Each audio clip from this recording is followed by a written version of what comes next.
এই মহান ভারতবর্ষে দেশের বৃহত্তম ব্যাংক, দেশের সবচেয়ে নিরাপদ, সবচেয়ে নির্ভরযোগ্য ব্যাংক, দেশের একমাত্র সরকারি ব্যাংক, যে বিশাল প্রতিষ্ঠানে 2.5 লক্ষাধিক কর্মচারী আছে, সেই ব্যাংকের কাউন্টার থেকে 53,000 টাকা চুরি করে সিসিটিভিতে ধরা পড়লে কেউই তার কিচ্ছু ছিঁড়তে পারেনি। স্টেট ব্যাংকের 2.5 লক্ষাধিক কর্মীর হিম্মত হয়নি একটাও কথা বলার। উল্টে ব্যাংক থেকে কিছুই চুরি হয়নি, ওটা ক্যাশিয়ারের সাজানো ঘটনা বলে মিথ্যা প্রচার করতে হয়েছে। চুরির ঘটনার কথা জানা সত্ত্বেও এবং সিসিটিভি ফুটেজে চুরির প্রমাণ দেখা সত্ত্বেও কারোরই হিম্মত হয়নি চোরের বিরুদ্ধে আঙুল তোলার কিংবা তাদের নির্দোষ ক্যাশিয়ারের সমর্থনে একটাও কথা বলার। স্টেট ব্যাংকের স্টাফ ইউনিয়নের হিম্মত হয়নি প্রতিবাদ করার।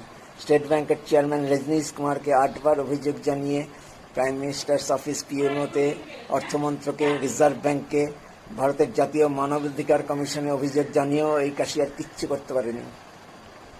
এমনকি কলকাতা হাইকোর্টে 2 বার মামলা করলেও তাকে নিরাশ হতে হয়। দেশের বিভিন্ন সাংবাদিক ও মিডিয়াকে জানালেও কেউ তা ফিরেও তাকায়নি।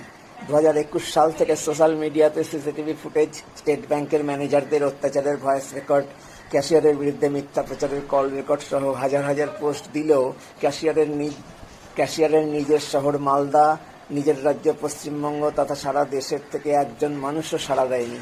এই হচ্ছে আমাদের বিশ্বগুরুর দেশের তাকত।